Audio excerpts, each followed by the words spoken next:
Trump's China deal. Walk me through this. There's a heck of a lot at stake here, Eric, and I can't quite tell what got accomplished, what didn't get accomplished. Like, we're going to defer rare earth export restrictions for a year. Trump says the issue's settled, but it's 1 year. They're going to buy soybeans again. We're going to lift. So, what? Just walk. I can't. So please tell me in like regular person terms, what do we get out of this? Here's where I take the detour off the Trump train, so to speak. I hate tariffs. I'm a libertarian, I'm a free marketeer. Government, by definition, I want less government intrusiveness in my life than more.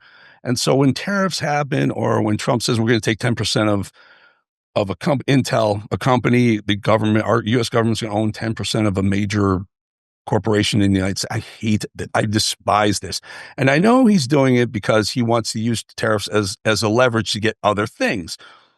When he said we have a 45% tariff on China, that was bad enough. The market said, are you kidding me? Tanked. Right. And then things started getting back because the Wall Street, smartest people on the planet, realized he wasn't really going to put these tariffs into play, or he's going to trying to work around a lot of them. And we've seen a lot of workarounds, and the market starts to recover. In fact, it makes new highs. And then he says, we're going to slap 100% tariff on China now because they're not playing ball with rare earth. And market tanks. He goes to Xi Jinping, they hang out, and he walks, he does this game of like not holding himself accountable for what he says he's going to do with tariffs. And the market says, we don't care what you're saying, Trump, and we don't care what the people are saying. We want to know what's really happening. So we're not, these tariffs aren't really ever being employed. And if they are, they're being employed on a tiny basis.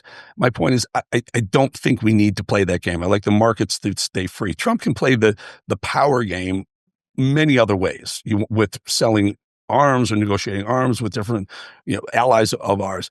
Just leave the markets alone. I believe the China-U.S. trade will stay the same, will stay where it was before.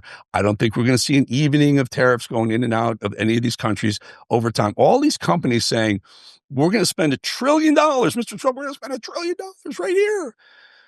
Well, guess what? They don't have plans to break ground on that trillion until 2029, maybe. When he's already out of office. And no, yeah, I've heard that. Yeah, and they're not, listen, corporate CEOs of major corporations, $4 or $5 trillion in NVIDIA now for the first time.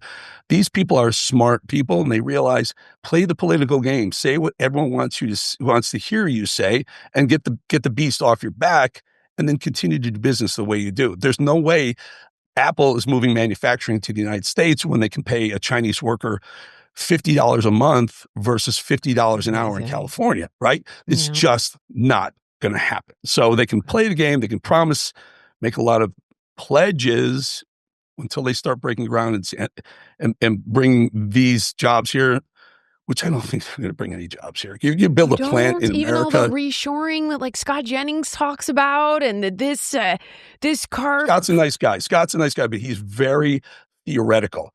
I'm a boots on the ground business guy. I spent 15 years on Wall Street. I've owned businesses. I was in the oil business for 10 years.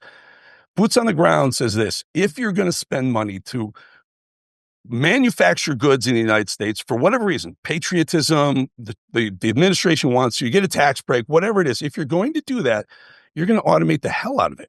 You're going to make everything a robotic manufacturing plant. There's no jobs that are going to be created by repatriating manufacturing here. Now, repatriate money. I bet you don't know this, Jillian. $2 trillion is sitting in foreign bank accounts by U.S. companies that have business overseas, Apple, Microsoft, whatever. They have $2 trillion sitting in various countries that they've already paid taxes on in those countries. The U.S. government says, you want to bring that back here?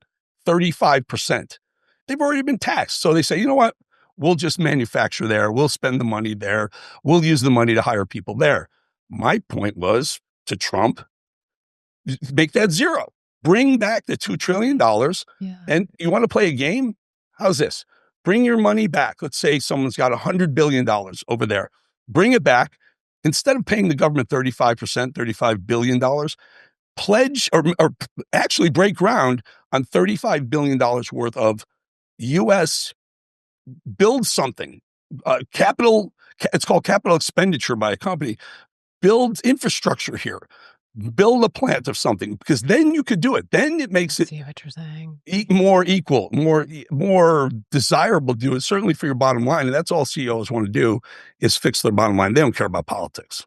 You know, it's so interesting because my first question always is, do I believe in the intentions, right? So I was going to say but Eric, what about the jobs offshore? What about the rare earth situation? Aren't we vulnerable? What about national security? What about civil rights stuff over there? What about Taiwan? Like, I see so many of the reasons Trump, or at least I think I do, is engaging in tariffs. So when the left is like, he's a psycho, he's bananas, I'm like, but these are real problems.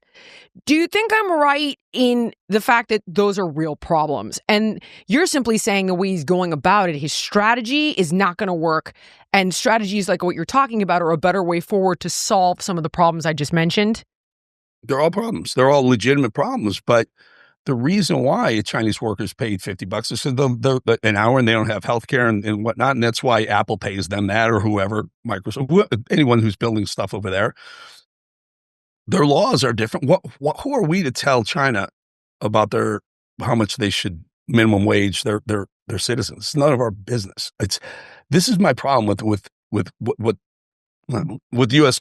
policy right now, is that we think we should tell the world how to act, how to live, how to govern themselves. And my point is, let's worry about our own four borders. Stop worrying about how China pays their workers, or Brazil, or whether Venezuelan drug boats are coming over here or not. This is a very controversial issue, and we're blowing people out of the water coming from quote unquote narco terrorists coming from Venezuela. They have great intel.